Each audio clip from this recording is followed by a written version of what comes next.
Okay, good morning and happy Monday. Just in time for the big truck to be passing my house and making a lot of noise. That's just the way it always goes. It's always the way it goes. How was your weekend, Kim? It was good. I got to play grandma, so it was busy. We did packed a lot of memories in a short 2 days. So. Oh my God, that must have been fun and exhausting all at the same time. It was delightful. It was delightful. And it was just so fun. I really ended up thinking about how it's important to listen. That's all I can say is it's important to listen. And my 4-year-old grandson goes to me, he goes, Grandma, he goes, kids really like their iPads and humans really like their phones. And I said, humans like their phones? I said, well, do you like your phone? Well, I'm not a human, I'm a kid. Oh, that's hysterical. Yes, so cute. Yes. But it was such a perspective that, it's like so important, even like business owners, how we need to take the time to listen because he didn't think he was human. He's a kid.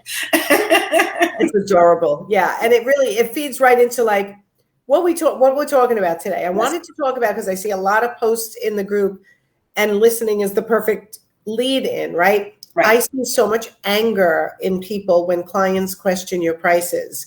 And I get it. Like, it's like, can you just value what I do and pay me for it and not be obnoxious about it? But at the same time, sometimes a client is just asking. They're just asking so they understand the value of what they're getting. Correct. And then they start to make you feel like you should be giving them a discount because they're tight with their money right now and they have so many things going on in their life and they had to give money to this and that. And they start telling you their whole money story at the moment in their lives. And as a business owner and a service provider and a compassionate person, often what do we do? Right.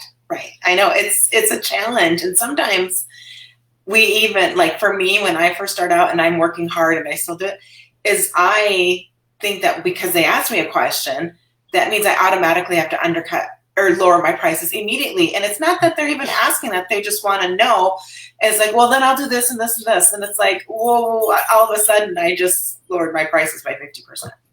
And that's exactly what people do. And what you said, you need to say it again, right? When someone even asks the question, you assume that means you should be giving them some kind of a discount or adding more value somehow. Just because they're asking, it makes you feel like nervous, like you have to give up more. Right. And you don't. And I'm learning the more I'm in business. I 100% agree. You don't. You don't, because every time you do that, you're cutting into your profit. And then the next time you're billing someone's, overall, your whole business is not going to be as profitable. You're going to start to feel strain. You're going to start to feel resentment. And then you get mad at them for even making you discount your prices because they asked. But what if you actually just listened and took it for exactly what it was? They're just asking. And all you have to do is give them an answer as to why your prices are what they are. 100% agree. It's so hard to do, though. I know. Believe me. It's not hard for me anymore, but it certainly was, which is why, like, I have this new silly sentence that I've been saying to all my clients. I want, when you talk about money, for it to be as easy as talking about breakfast, with no, unless breakfast is emotionally driven for you. But for most part, breakfast is just breakfast for people. Right. And if you can talk about money with people with no emotion tied to it, it's so helpful as the business owner not to tie so much emotion to it. Right. And I think as I'm growing in my business, I'm realizing that it's also the difference between a business owner and a hobby. Like, for us to have our business, for my business to be successful, and for me to be able to pay my team, I can't necessarily undercut my prices because I will no longer have a business. Simple fact. And yes. And I'm going to read part of a response that I helped one of my clients respond to, a friend of a friend who wanted her to do interior design and was questioning her intent. Well, if you get a discount from companies and you're not passing that discount on to me, then I don't trust that you're going. He was insinuating in his very delicately worded email to her that his best interest would not be in her mind, because she would be chasing the discounts and trying to make the maximum she could when selecting his products. And I was like, wow, that's a little insulting, especially coming from a friend of the family, that they're basically saying you're not going to do what's best by me. So I don't care what you do for a living. There's a couple of sentences in here that you can replace your title for the title of interior designer in these sentences I'm going to read you. So we agreed it. I wrote the whole thing. She sent it exactly as is, and he ended up hiring her and not questioning anymore. So basically I said, he was trying to say our interests aren't aligned if you're getting discounts and you're not passing them on to me. So I just wrote, dear so-and-so, thank you for your email. I believe our interests are aligned, but it's certainly your decision. Now that sentence I purposely put so that she would not look desperate for business. Like, I believe our interests are aligned, but if you don't believe so, then it's up to you. I'm not going to be begging you for business. Then the second sentence, you are looking for great design, and that's what I do. Now you could change that sentence and say, you are looking for great coaching, and that's what I do. You're looking for great social media presence, and that's what I do, right? That sentence can go for any profession when you're a service-based entrepreneur, which is who I coach. And then I wrote, and again, put your title in here if you want. Successful interior designers have a combination of skill, education, experience, project management, vision, people skills, supportive industry partners, and systems to support it all. It's a business like all other businesses, as I'm sure you can understand. So again, that sentence you can replace your title with that sentence, because it's true. And it's basically giving the client the vision of the full business model, not just what they see, which is you standing in their space and helping them with their one little thing. You're giving them the vision of this fuller business, that you're a real business, not like you said, like a hobby. Right. Okay. Then we went on to say, my business model ensures I am profitable, which is what allows me to do what I love for clients and friends like you. I always do my best to keep your prices this is now specifically for interior designers. I always do my best to keep your prices for product at or under retail, and we'll find out in the design phase if we can keep your investment level at, and she named the investment level that this particular client has, which is kind of tight. So he's like, well, am I going to be able to design my 2 rooms for this price? It's going to be tight. So she'll find out in the design phase. But here's the thing.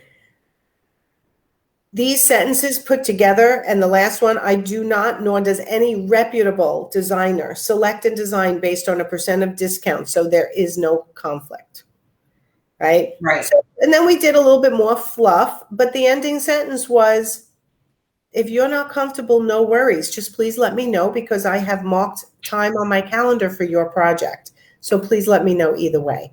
So basically, I formulated this response and she copied and pasted it exactly, which I was proud of her for doing, because I said, change it if it doesn't apply. But it is showing that she's a professional. She's not getting emotional about her response. She's just stating the facts. She's showing they are on the same page. And she didn't get upset that he was asking. She was like, how do I respond to this? It's a valid question, but how do I respond? So what did you think of those responses? I loved it. I liked how it was framed, that she came across being the expert that she is. And sometimes I think as service providers, we forget how important that our roles are and what service we do provide. You think about it, if you look at some of the bigger named industries or the bigger named companies, some of the situations that someone wouldn't question their prices necessarily, or if they do question their prices, there are some people that just question every price. Like, they will go to the local grocery store and ask the meat market guy to lower the price of hamburger. Like, there are just, and this was on sale yesterday. Why isn't it on sale today? Yes, there I know are just certain people like that. But when we think about when we're working with providers, or like for me, there's a lot of big marketing agencies would they necessarily question that bigger agency, or are they just questioning it because I'm an independent, smaller company? And so I loved your response. I thought it was very great. Yeah, and I think that if you look at it like, I'm not going to get upset, I'm just going to respond. Right? That's what my whole book is about, right? Respond with confidence, taking the emotion out of it and just giving them the information they need. We also didn't go on and on and on. And when I get responses from people saying, can you help me with this response? Sometimes it's like just too verbose. They start giving too many. Well, did you know I do this? Did you know I do that? Did you know I did this and this and this kind of detail? And I mean, if I was that client, I'd be like, days over and not be able to read all of that. So when a client questions your prices, what do? You respond professionally, non-emotionally, and just state your value and let them know that it's okay if I'm not a good fit for you. If you are really in that place and you're not chasing that, often they'll go, oh, okay, she explained it or he explained it and I'm good now. Right. And that's it, right? So I see a lot of people get upset and sometimes the clients sound rude in the way they wrote it. Ignore the rude and just answer the value question. Show your value and then be prepared to walk away. That alone, being prepared to walk away, will often make people go, you know what? I really like them. They're not overly salesy and I want to work with them. Right. So that's my lesson for today. I think it was a great way to start a Monday. Right. So happy Monday, everyone. Stand in your power. Professionally, non-emotionally, run your business in a profitable way. That's why you're in business, not just to serve other people and not reap the rewards of it. I mean, that's really, we all work to support our life, right? Not just to be giving, even though we're all giving people. So, all right, everyone, have a happy Monday. Thanks for being here, Kim. Thank you.